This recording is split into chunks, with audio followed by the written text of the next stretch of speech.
नमस्कार, मैं आपके साथ अंजुना और आप देख रहे हैं तापमान लाइव। आइए बढ़ते हैं आज की बड़ी खबर की ओर।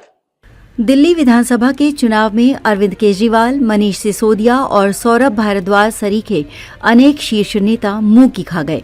2020 में 70 सदस्यीय दिल्ली विधानसभा की 62 सीटों पर धमाकेदार जीत हासिल करने वाली आम आदमी पार्टी 22 सीटों में सिमट सत्ता से दूर हो गई। 27 वर्षों से सूखा झेल रही भाजपा 48 सीटों के साथ सत्ता में आ गई।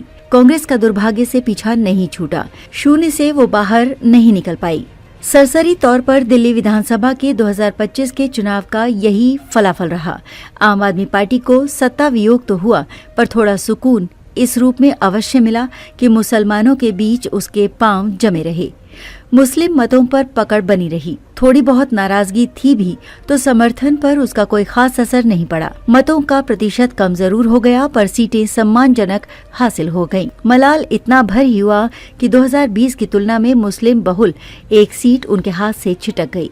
शेष पर कब्जा बरकरार रह गया। भाजपा की लहर कोई गहरा घाव नहीं दे पाई। जहां तक मुस्लिम विधायकों की संख्या की बात है तो इस बार इस समुदाय से सिर्फ 4 विधायक निर्वाचित हुए हैं। सभी आपके हैं। 2020 में 5 मुस्लिम विधायक निर्वाचित हुए थे, वो सब भी आपके ही थे। ऐसा कोई आधिकारिक आंकड़ा नहीं है, पर माना जाता है कि दिल्ली में 30% मुस्लिम मतदाता हैं। चुनावी राजनीति की गहन जानकारी रखने वालों के मुताबिक विधानसभा के 10 निर्वाचन क्षेत्रों के परिणाम इन मतों से प्रभावित होते हैं। उनमें 7 ऐसे क्षेत्र हैं जहां के परिणाम मुस्लिम समुदाय के लोग ही तय करते हैं। 2020 में इन 7 क्षेत्रों में आपकी जीत हुई थी।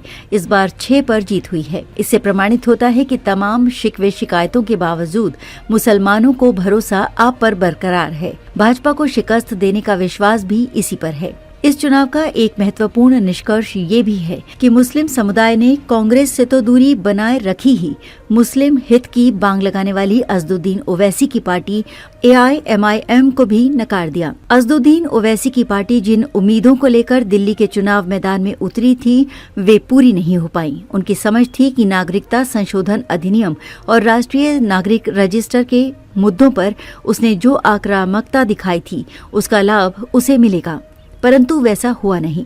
ना उम्मीदी ही हाथ लगी। साथ में एक सीट पर उसी की वजह से भाजपा के जीत जाने का कलंक भी लग गया। चुनाव परिणाम से इस तथ्य की पुनः पुष्टि हुई कि दिल्ली के मुसलमान शून्य पर सवार कांग्रेस को भाजपा से लोहा लेने में सक्षम समर्थ नहीं मानते हैं।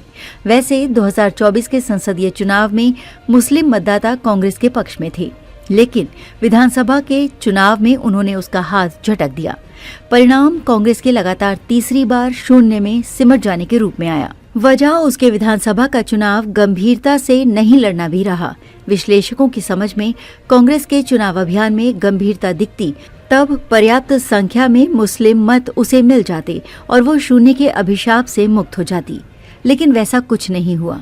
कांग्रेस पर तंज इस रूप में भी कसा गया कि उसके अलग लड़ने से भाजपा दिल्ली की सत्ता में आ गई। आपके साथ तालमेल होता तो पूर्व की तरह सत्ता भाजपा से दूर रह जाती। तर्क ये कि तकरीबन 1.5 दर्जन क्षेत्रों में आपके उम्मीदवारों की हार जितने मतों के अंतर से हुई, उससे कहीं अधिक मत कांग्रेस उम्मीदवार की झोली में गिर गए। तालमेल होता तो परिणाम कुछ और निकलता। अब तक लिए बस इतना ही। फिर मिलते हैं एक ऐसे ही बड़ी खबर के साथ।